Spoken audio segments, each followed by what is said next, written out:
विरातील विदुरा भगवान. विदुरांच्या घरी भगवान परमात्मा कशामुळे गेले?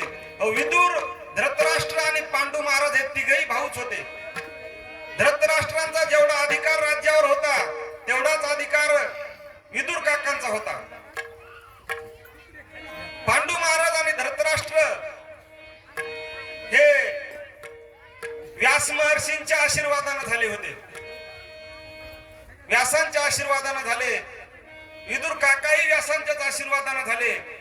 पण विदुर काका हे दाशीच्या पोटी जन्माला आल्यामुळे त्यांना दाशीपुत्र अशा प्रकारचं संबोधण्यात आलं. वडील तिघांचे एकच आहेत, पण हे राजा राजकुमारीच्या पोटी यांचा जन्म झाला. आंबा आणि अंबिकेच्या पोटी या दोघांचा जन्म झाला. पण तिसरी असणारी दाशी, त्या दाशीच्या पोटी विदुर काकाचा जन्म झाला. पहिल्यापासून भगवान परमात्माचं नामस्मरण करायचे रात्रंदिवस. कधी द्वेष केला नाही. पांडवांचा नाही का धृतराष्ट्राचा नाही, कोणाचाच द्वेष केला नाही. कौरवाचाही नाही, पांडवांचा नाही. पण उलट ज्या ठिकाणी चुकलं कौरवांचं त्या ठिकाणी सांगायचे. महामंत्री पद दिलं होतं विदुर काकाला, महामंत्री होते. कळालं त्यांना पांडवांना खूप त्रास होत आहे. लाक्षागृहामध्ये जाळून पांडवांना मारण्याचा प्रयत्न झाला. धुतामध्ये त्यांची सगळी संपत्ती हरवून घेतली. द्रौपदीला त्रास दिला. एक दिवस धृतराष्ट्र महाराजाला विदुर काका सांगू लागले, अरे मी तुमचा भाऊ आहे, पण भावाच्या नात्याने एक तुम्हाला उपदेश करतो की दुर्योधनाकडे बघ जरा. धृतराष्ट्रा, दुर्योधनाचं काही हे बरोबर दिसत नाही चित्र. सगळं धन तुम्ही हापकाडण्याचा प्रयत्न करतोय दुर्योधन. पांडवही आपलेच आहेत. पांडवांचा जेवढा अधिकार आहे तेवढा तुमचाही अधिकार आहे. धृतराष्ट्राला सांगू लागले की दुर्योधनाला समजावून सांग. नसेल ऐकत तर त्याला काढून दे. विदुर काकांनी नीती सांगितली. देशाचं जर रक्षण करायचं असेल तर एखाद्या राज्याचा त्याग करायची वेळ आली तर काही हरकत नाही म्हणले, त्या राज्याचा त्याग करा. राज्याचं जर रक्षण करायचं असेल, एखाद्या जिल्ह्याचा त्याग करायचा असेल तर त्या जिल्ह्याचा त्याग करा. भांडणं होत असतील, एखादा जिल्हा दुसरं राज्य मागवत असेल तर त्या जिल्ह्याचाही त्याग करा. जिल्ह्याचं रक्षण करायचं असेल, एखाद्या तालुक्याचा त्याग करायचा असेल तर त्या तालुक्याचा त्याग करा. सगळ्यांचं रक्षण होत असेल तालुक्याचा त्याग करा. तालुक्याकरता एखाद्या गावाचा त्याग करायची वेळ आली तर गावाचा त्याग करा. गावाकरता एका घराचा त्याग करायचा असेल तर त्या घराचा त्याग करा. घराच्या रक्षणाकरता एखाद्या आपल्या घरातील व्यक्तीचा त्याग करता येत असेल तर त्याचाही त्याग करा. हो, पण आपल्या स्वतःच्या रक्षणाच्या वेळेला संपूर्ण जगाचा जरी त्याग करायची वेळ आली तरी महाराज म्हणले संपूर्ण जगताचा त्याग करा आणि आपला आत्महित करा.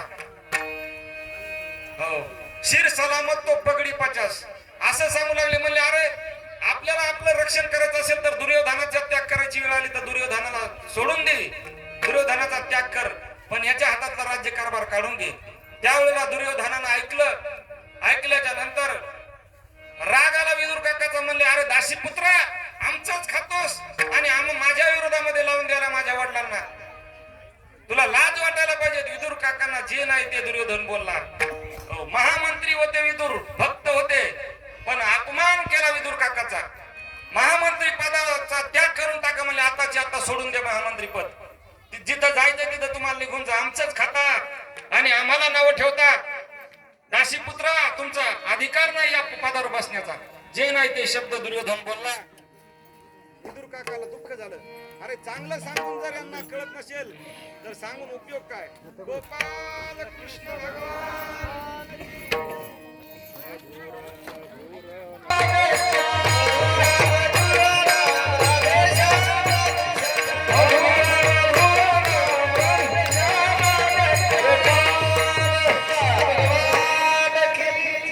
राग आला दुर्योधनाचा. अरे इतक्या दिवस तुमचं महामंत्री पद एकही रुपया न करता स्वीकार केला, त्याचा इतक्या दिवस राज्य सांभाळलं. तात्काळ महामंत्री पदाचा त्याग केला विदुर काकांनी आणि सर्व संघ परित्याग ठेवून आपल्या बायकोला सांगितलं, चल म्हणले आपण मुक्त झालो त्या पदातून आता, आणि वनामध्ये गेले. सुंदर अशा प्रकारची आश्रम तयार केला. पत्नीचं नाव होतं मृदुला. विदुर काकाच्या पत्नीचं नाव होतं मृदुला. नावाप्रमाणेच स्वभाव होता मृदू. आपल्या आपण आपल्या आईवडिलांना कोणतं नाव ठेवलंय त्या नावाप्रमाणे तरी आपण वागणं अतिशय महत्वाचं आहे. नाही तर काही काहीचे नाव गंगाधरण आंघोळ नाही महिनाभर, नाव शांताबाईन भांडणाला दम नाही. नाव अतिशय महत्वाचं होतं. नाव मृदूला आणि स्वभावही मृदू स्वभावाचा होता, स्वभावही तशाच प्रकारचा होता. चल म्हणले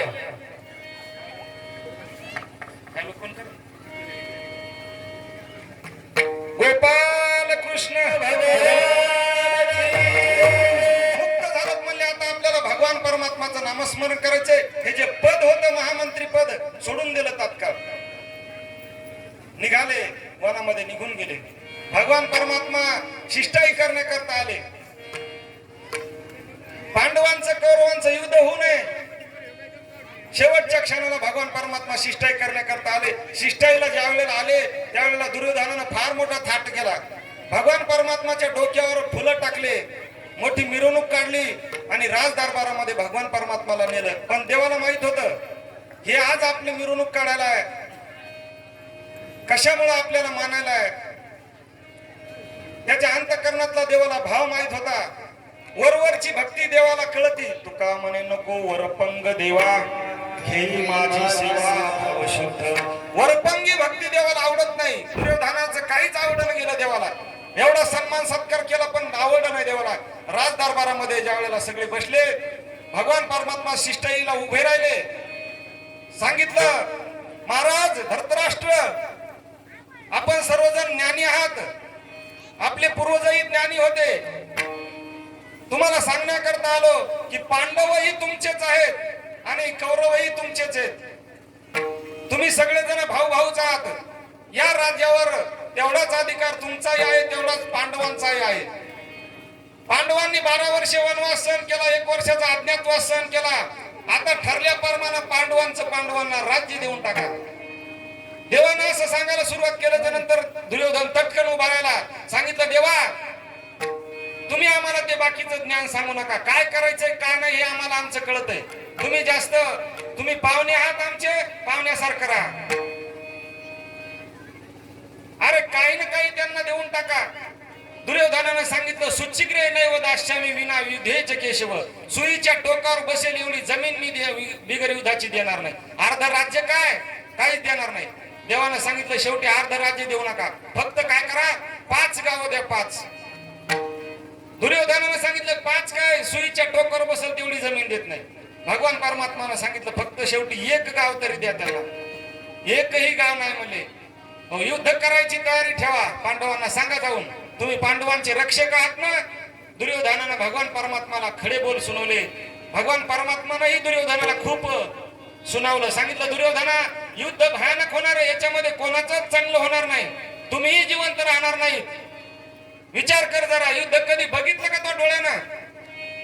आजी कोण ऐकलं असतील युद्धाच्या कथा, पण युद्धाच्या कथा ऐकताना गोड वाटतात, पण ज्या वेळेला समोरासमोर आपण करायला जातो त्यावेळेला कळते. मग भारत देशाच्या सीमेवर जे आपल्या प्राणाची आहुती देऊन सैन्य रात्रंदिवस डोळ्यात तेल घालून आपलं रक्षण करायला येतं, त्यांच्या कथा ऐकताना गोड वाटतात आपल्याला, पण खरी परिस्थिती काय ती त्यांनाच माहिती आहे. प्रचंड मोठ्या कमी तापमानामध्ये, थंडीमध्ये, भयानक अशा प्रकारे -डिग्री तापमानामध्ये आपल्या जीवाची बाजी लावून आपलं रक्षण करतात. त्या कथा आपल्याला ऐकायला गोड वाटतात. भगवंतानं सांगितलं दुर्योधना, युद्ध हा पर्याय नाही म्हणले. देवा युद्धच होणार आहे. ठीक आहे म्हणले.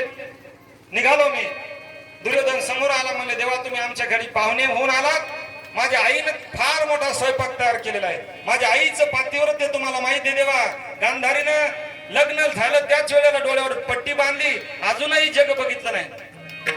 भगवान परमात्मानं सांगितलं दुर्योधना, जेवण त्याच वेळेला होतंय. आपण एखाद्याच्या घरी पाहुणे होऊन गेलो, आपल्याला त्याचं जेवण त्याच वेळेला खाऊ वाटतंय की आपण जर सांगितलं त्यानं ऐकलं तर त्या पुढच्या माणसाला आपल्या घरी जेवू वाटतंय. सोयरीक जर नाही झाली तर त्या मुलीच्या बापाला जेवण जाते का? जेवूच शकत नाही तो बाप. दोनच शक्यतेमध्ये जेवण होऊ शकतंय म्हणले. मी या ठिकाणी जेवू शकणार नाही, कारण की शिष्टाई असफल ठरलेली आहे. देवा थोडं तरी काहीतरी खा. दुर्योधनास भगवान परमात्माला स्पष्ट शब्दात नकार दिला. म्हणले मग देवा तुम्ही द्वारकेहून आलात इतक्या लांब, हस्तिनापूर किती दूर आहे आणि इतक्या लांब आता पुन्हा तुम्हाला जेवण कुठं करायचंय?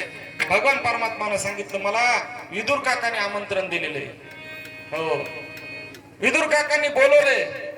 दुर्योधनाला वाटलं विदुर काका, अहो विदुर काका तर वनामध्ये राहते, त्याच्याकडे सध्या काहीच नाही, महामंत्री पद सुद्धा नाही. ते देवानं सांगितलं ते वनात राहू, त्यांच्या घरी काही असो का नसो, आमंत्रण दिल्याच्या नंतर तो पुढचा माणूस आपली सोय लावणारच आहे. त्याच्या घरी काय आहे काय नाही याचा आपण विचार नाही केला पाहिजे. नाहीतर काही माणसं पुढच्या माणसाची श्रीमंती पाहून त्याच्या घरी जातात जेवायला.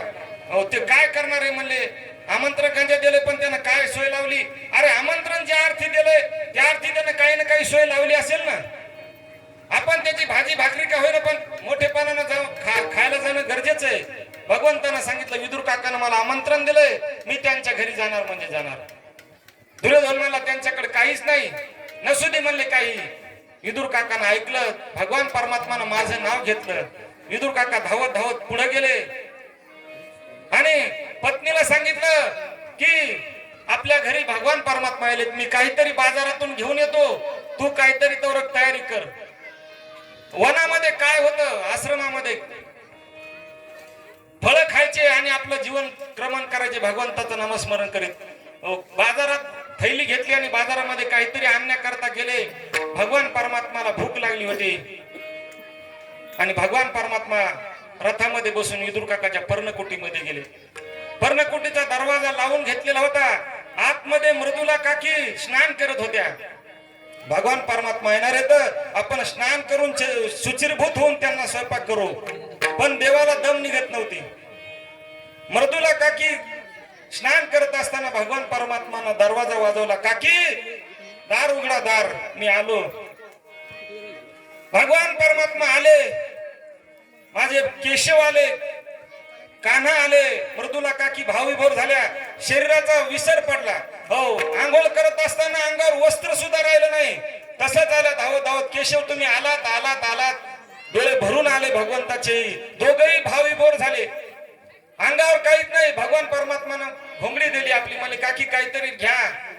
त्यावेळेला म्हणले माझ्या अंगावर काहीच नाही का? आठवण गेले भावा भाव, झाला सोयमेव पांडुरंग. मृदुला काकीची अवस्था बघितली. मृदुला काकीनं केळीचे फळ आणले होते, केळं आणले होते तोडून, कच्चे केळं देवाला आणले होते, कारण की काय खाऊ घालायचे हे सुद्धा लक्षात नव्हतं. भगवान परमात्मानं पाटावर पाठ टाकला, पण इथं बसा देवा, तिथं बसा देवा, तिथं बसा देवा. 10-15 मिनिटं देवाला बेजार केलं. भावीभोर झाल्या होत्या, कुठे बसावं हेच कळलं गेलं. हो, पाठ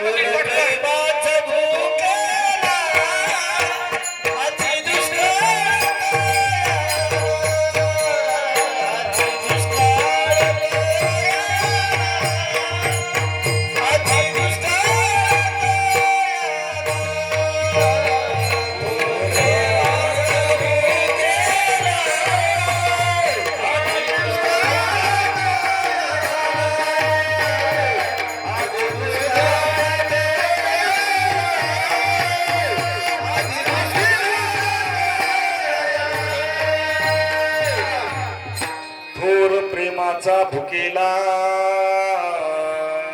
इथं बसा देवा, तिथं बसा, तिथं बसा. एका ठिकाणी पाठ टाकला, तोही उलटाच टाकला.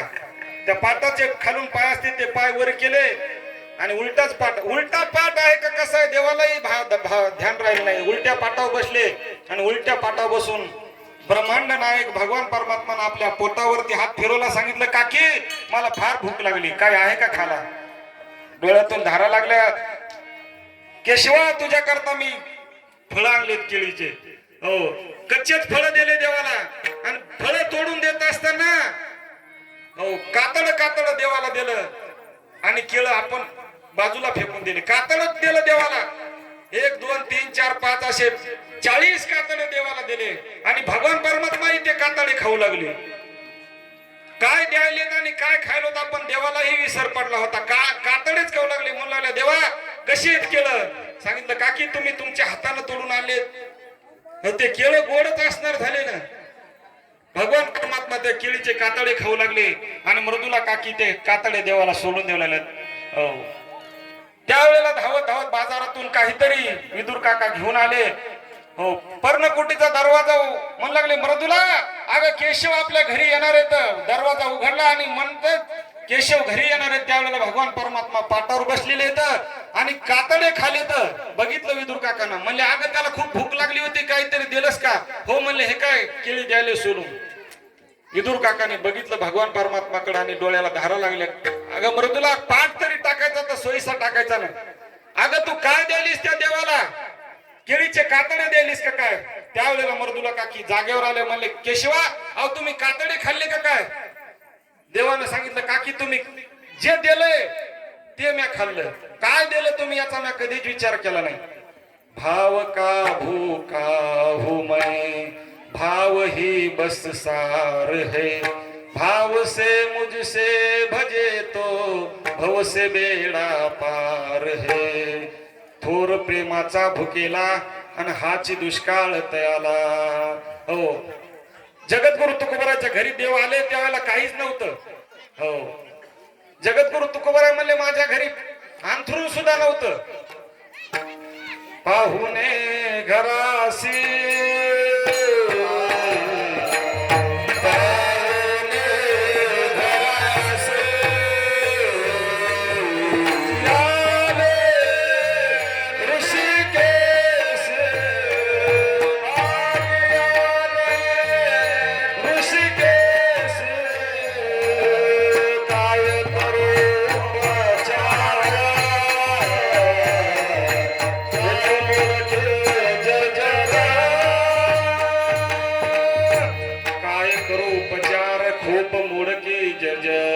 त्या भगवान परमात्माला काहीच लागत नाही, फक्त भाव पाहिजे. भाव, अंतःकरणातला भाव विदुर काकाच्या आणि मृदुला काकीच्या त्या भगवान परमात्माने ग्रहण केला. हो, दुर्योधन की मेवा त्यागी साग विदुर घर खाई. दुर्योधनच्या घरी पंचपक्वान्न होते पण नको म्हणले तुझे पंचपक्वान्न. अतिशय महत्वाचे काही न लगे एक भावची कारण तुका म्हणे विठोबाची. हो, पत्रम पुष्पम फलम तोयम यो मे भक्त्या प्रयच्छति. महाराज म्हणले तुम्ही भावानं काय जे वाहले पान असेल एक तरी बस झालं. म्हणजे फक्त तुमचा भाव अतिशय महत्वाचा आहे. एवढा प्रभू भावे तिने संपुष्टी राहावे. होय भक्ती केला तैसा पूर्वी धरावी ते इच्छा. हो, आपण देवपूजा करताना सुद्धा भावनेनं केली पाहिजे. जगद्गुरु तुकाराम महाराज म्हणले देवपूजा कमी करा पण भाव ठेवा. भाव कासया पाशानं पूजित असा पितळ आणि अष्टधातू खळ भावेवीन. अंतःकरणात जर भाव नसला तर किती जरी देवपूजा केली तर काही उपयोगाची नाही. हो, एका माणसाची 12 वर्ष देवपूजा चालू होती. शंकर महाराज 12 वर्षाचा नियम होता, दररोज देवपूजा करायचा. एक दिवस कुठेतरी जायचा प्रसंग आला. जात असताना बायकोला सांगून गेला, मला हे पोरग काही 10 वाजता उठत नाही, कमीत कमी तू तरी उद्याची देवपूजा धकून घे. तिने सांगितलं काय हरकत नाही. म्हणले मी बाळाला उठवते, तुम्ही जा, निश्चिंत जा. दुसऱ्या दिवशी बाळाला उठवायला सुरुवात केली. बाळू उठ. आता बाळू पहिलंच 1-1:30 वाजूस्तर मोबाईल पाहायचा.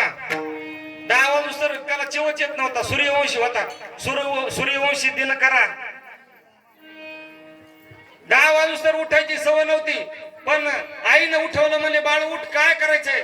म्हणले तुझा बाप 12 वर्षाचा नियम आहे, तो 12 वर्षाचा नियम मोडू नकोस. देवपूजा 12 वर्षाची आहे ती चालू ठेव. बाळा मला हे काय म्हातारीने टाकुऱ्याला त्रास द्याला, ताण द्याला.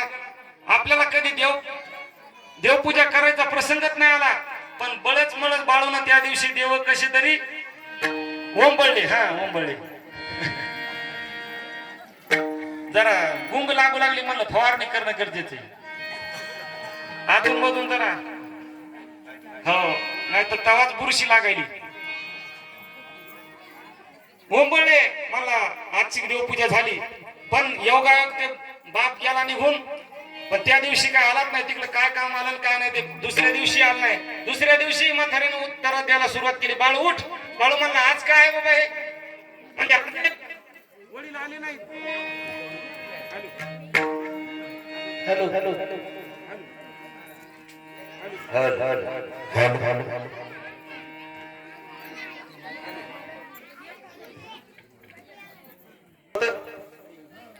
भागवत देव ओंबळले. दुसऱ्या दिवशी तसेच त्यांना देव ओंबळले आणि तिसऱ्या दिवशी काय म्हातारा आलंच नाही. मला हे देवपूजाच्या भानगडीत राहिलो तर इथंच मला देवपूजा करीत बसायला लागलो. बोर झालं, ते कटाळा आला त्याला. देवपूजा करू करू मला जिंदगी गेली. काहीतरी फ्रेश झालं पाहिजे आणि फ्रेश होण्याकरता सासरवाडीला गेला. सासरवाडीला गेलं पाहिजे शंकर महाराज, कारण की सब तीरथ बार बार आणि सासरवाडी एकच बार. सासरवाडीला गेला. सासूबाईला आनंदच झाला. माय जावे बापू कवा शिकाले. ते म्हणलं हे काय तुम्हाला दिसलं काय? कोण कोण आले? म्हणलं हे काय सरळ दरवाज्यातून आलो. कशी आले? म्हणलं पायी आलो. माय बर झाला आले. तुमचे वडील आले, 3 दिवस झालं तुमचे वडील आले आणि आमच्या यायला घेऊन गेले आणि 3 दिवसापासून आमची देवपूजाच नाही. बाळू मला घरचं झालं थोडं, निवाण झालं घोडं. घरी देवपूजा करता करता कटाळलो आणि पुन्हा इथे देवपूजाच. बाळू मला मामी मला देवपूजा अशी तशी जमत नाही. म्हणले कशी? म्हणले देवपूजा करण्याकरता मला सवळं लागतंय. काय हरकत नाही, जावे बापू सवळं पण आणते. मला देवपूजा करण्याकरता भारीचा उदबत्तीचा पुडा लागतोय. म्हणले भारीचा आणते. घमघमाट सुटला पाहिजे. भारीचा उदबत्तीचा पुडा आणला, सवळं आणलं आणि जावे बापूची देवपूजा चालू झाली. सगळ्या घरानं वास, सगळ्या अंगणानं वास, सगळीकडे वासच वास.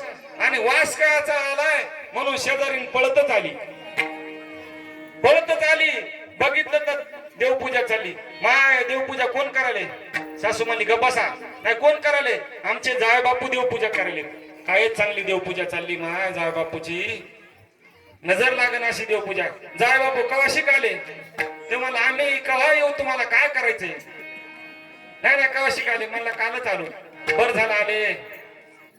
याच्यात घाम सुटला. याला बर झालं आलं म्हणजे? नाही बर झालं आले. 4-5 दिवसापासून आमची पण देवपूजा तशीच राहिली. घरच्या कदर इथं आलो, इथं देवपूजा.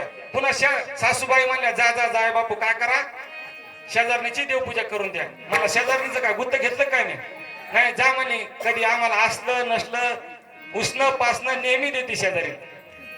जाय मला तुझ्या घरी आहेच का नाही काय का? शेजारी कुठं आणते सगळं. जा म्हणले जा देवपूजा तेवढी द्या करून त्याची. जातो म्हणला पण पुन्हा दुसरीकडे जाणार नाही. म्हणली जा एवढ्या वेळ पण जा. कदरलं ते देवपूजा करता करता मला शेजारणीची नको, सासूची नको, आपण जीवत देऊ विहिरीत जाऊन डायरेक्ट. आणि राग जे शेजारीची विहीर होती, विहिरीमध्ये जीव द्यायला उडी टाकणार इतकं तो शेतकरी धावत झाला. म्हणला ए कुठं लयस काय मेळ नाही ताळ नाही, मला का नेऊन घालतो काय पांढऱ्या घरामध्ये? माझ्या विहिरीत जीव द्याला. कशामुळे जीव द्यालास? तुला जेवायला नाहीत काही? तुला कपडे नाहीत का? कशामुळे जीव द्यालास? तुला जेवायला देतो, कपडे देतो, काही करू नको, फक्त माझ्या घरची देवपूजा कर. आता असा भाव जर असेल तर महाराज म्हणले किती जरी देवपूजा केली काहीच उपयोग नाही. करावी ती पूजा मनोमय पूजा हेची बरी रे केशवराजा. आपल्या अंतकरणातला भाव अतिशय महत्वाचा आहे. विदुर काकाच्या अंतकरणात भाव होता. भगवान परमात्मानं सगळं सोडून त्यांचं घर बघितलं. त्यांच्या घरी कन्या भक्षण केल्या आणि कन्याचा स्वयंपाक काकीनं केला. भगवान परमात्माला चतुर्भुज रूप धारण करावं लागलं. पानावर त्या केळीच्या पानावर कन्याच बसत होता. पातळ कन्या. देवाला 4 हात धरावं लागले. 2 हाताने ते पत्रवळी धरली आणि एका हाताने जेवण केलं. चतुर्भुज रूप झाले भगवान परमात्मा. फक्त अंतकरणातला भाव महत्वाचा आहे. गोपाल कृष्ण भगवान. आणि अशा विदुर काकांची आणि मैत्रेय ऋषींची भेट झाली. भगवान परमात्मा निघून गेले होते. आपलं अवतार कार्य संपल्याच्या नंतर मैत्रेय ऋषींची भेट झाली. उद्धवाची भेट झाली वृंदावनामध्ये. उद्धव भगवान परमात्माच्या रात्रंदिवस सोबत राहायचे. विदुर काकाची भेट झाल्याच्या नंतर उद्धवाला विचारू लागले भगवान परमात्माची काय काय कशा प्रकारचा प्रसंग झाला. उद्धवानं सांगितलं काकाजी ज्या वेळेला भगवान परमात्मा निजधामाला गेले त्यावेळेला तुमची खूप आठवण काढली देवानं. भगवान परमात्मा तुमच्या आठवणीने रडू लागले. माझ्या विदुर काकांना सांग उद्धवा मी तुला शेवटचं दर्शन नाही देऊ शकलो पण काही काळजी करू नको. मैत्रेय ऋषी तुला दिव्य ज्ञान देतील. उद्धवजीनं विदुर काकाला सांगितलं तुम्ही मैत्रियाची भेट घ्या. मैत्रियाकडे आले आणि मैत्री आल्याच्या नंतर सर्वसामान्य तुम्ही आम्ही भेटल्याच्या नंतर कबीरदासजी महाराज म्हणले 4 मिले 64 किले 20 खडे कर जोड. तुम्ही आम्ही सर्वजण मिळाल्याच्या नंतर काय करतो 4 मिले म्हणजे पुढच्याचे 2 डोळे आणि आपले 2 डोळे 4 मिले 64 किले त्याचे 32 दात आणि आपले 32 दात. क्षणिक आपलं स्मित हास्य होत आहे आणि 20 खडे कर जोड आपले 10 बोट आणि त्याचे 10 बोट असं आपण त्याला रामराम करतो. 4 मिले 64 किले 20 खडे कर जोड. पण संत महात्मे जर एकमेकाला जर भेटले तर हरिजन जसे हरिजन मिले तो 7 करोड. हो 7 कोटी केस त्यांचे रोमांचित होतात. हो या महात्म्याच्या अंगावरले 3.5 कोटी केस आणि त्या महात्म्याच्या अंगावरले 3.5 कोटी केस हे रोमांचित होतात. कंठी प्रेम दाटे नैनी नीर लोटे हृदय प्रगटे